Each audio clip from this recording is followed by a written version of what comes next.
Mesdames et messieurs, bonsoir. Pour cette nouvelle vidéo d'Apprends comment faire, je souhaiterais vous présenter le Mai Tai.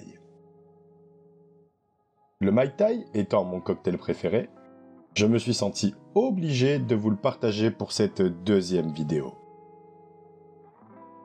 Bien que le nom parle à beaucoup de monde, peu de personnes savent faire un vrai Mai Tai. On voit souvent sur les cartes de bar des recettes avec des jus d'ananas, des jus d'orange et autres grenadines, mais que nenni! Ils n'ont strictement rien à faire dans ce cocktail. Vous le verrez par la suite dans la recette, ce cocktail peut paraître fort si l'on suit la recette originale, mais en réalité il est d'une douceur en bouche quasiment incomparable. Avec une histoire assez atypique comme bon nombre de cocktails, laissez-moi vous présenter l'histoire et la recette du Mai Tai.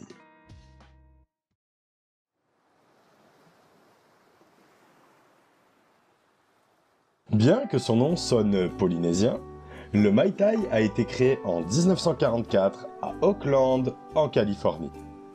C'est Victor Jules Bergeron, alias Trader Vic, ancien regretté propriétaire de la chaîne de Tiki Bar Restaurant du même nom, qui créa ce cocktail.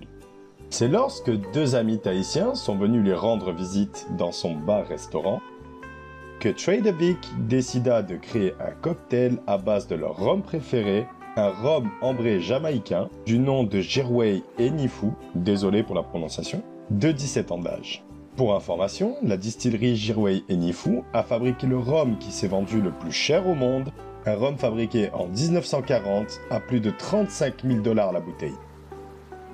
Trader Vic se lança donc dans une création avec ce rhum, et lorsque les deux amis le goûtèrent, l'un d'eux s'exclama Mai Tai Roae, encore désolé pour la prononciation, qui signifie le meilleur du monde en polynésien.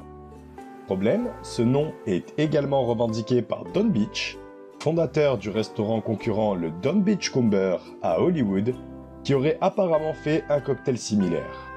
Toujours est-il que le nom est bien associé au cocktail de Trader Vic près de 80 années plus tard.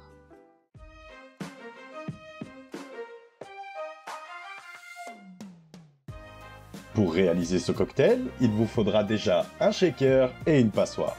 Il y a en temps normal des règles à respecter pour faire n'importe quel cocktail.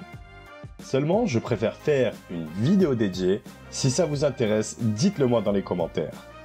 Donc, pour réaliser ce succulent cocktail, oui, c'est mon cocktail préféré, il n'y a pas plus simple. Dans votre shaker, vous allez verser 3 centilitres de rhum blanc agricole, comme du Saint James ou du Trois-Rivières. Évidemment, plus le rhum est de qualité, meilleur le cocktail sera. 1,5 centilitres de Cointreau triple sec ou curaçao bleu. Personnellement, je préfère ne pas utiliser le curaçao bleu, car je trouve que cela rend moins bien au niveau de la couleur.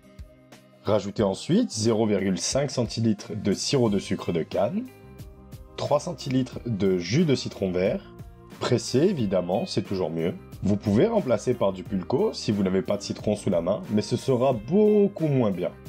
Rajoutez ensuite 1,5 centilitres de sirop d'orgeat, shakez, et ensuite servez votre cocktail dans votre verre sur glace. Avant de le servir, rajoutez 3 centilitres de rhum ambré jamaïcain par-dessus. Le rhum jamaïcain n'est pas obligatoire, mais vous avez par exemple du Myers ou de l'Appleton Estate. Vous pouvez utiliser également du Havana spécial par exemple. Essayez d'éviter les rhums spicy comme les Captain Morgan, car ils sont beaucoup trop sucrés, comme on a vu dans la dernière vidéo. Et voilà, maintenant votre cocktail est prêt à être bu. Je vous remercie d'avoir regardé la vidéo. Si elle vous a plu, n'hésitez pas à laisser un pouce bleu. Si vous avez des suggestions pour des cocktails, n'hésitez pas à m'en faire part dans les commentaires. Abonnez-vous si vous le souhaitez. Je vous remercie. À la prochaine.